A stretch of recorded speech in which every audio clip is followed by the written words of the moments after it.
My bychom úplně na začátek chtěli poděkovat paní knihovnici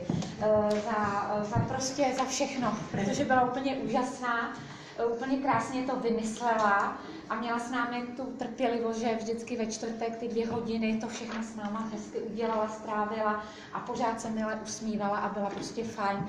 Tak my jsme jí nachystali takové malé překvapení, máme pro ní zebří vysvědčení. Maxime, prosím tě, předej. Jak miluji, opravdu je zebří. Ano, zebří vysvědčení.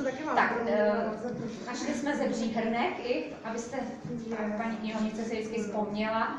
A sice zebří květináč není, ale Afrika to je snad taky. Takže máme dárček. Děkuju vám.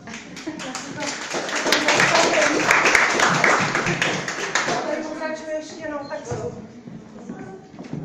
Technologický problém se stal. Teďka se nám to tady všechno aktualizuje a upgradeuje, ale nevadí.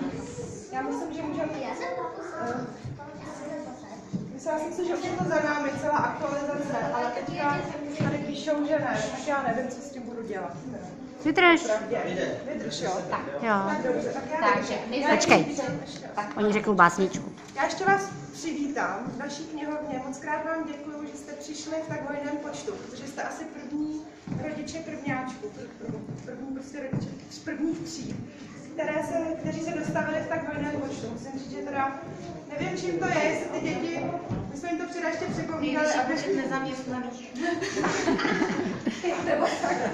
Protože je to úplně úžasné, moc vám děkuju, že jste přišli, protože si myslím, že pro děti to je největší odměna, když potom ty výsledky práce uvidíte právě vy, že z toho budou mít největší radost. Takže přeju vám teďka příjemný zážitek, doufám, že se nám tady ten stroj zkusí, protože jinak nemůžeme asi ani pokračovat.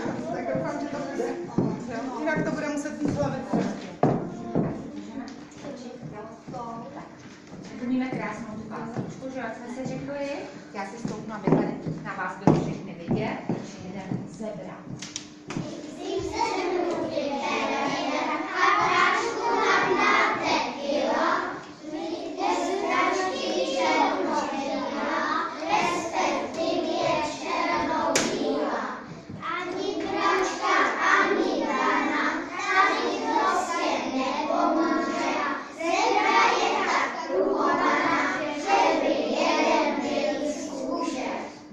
Hmm.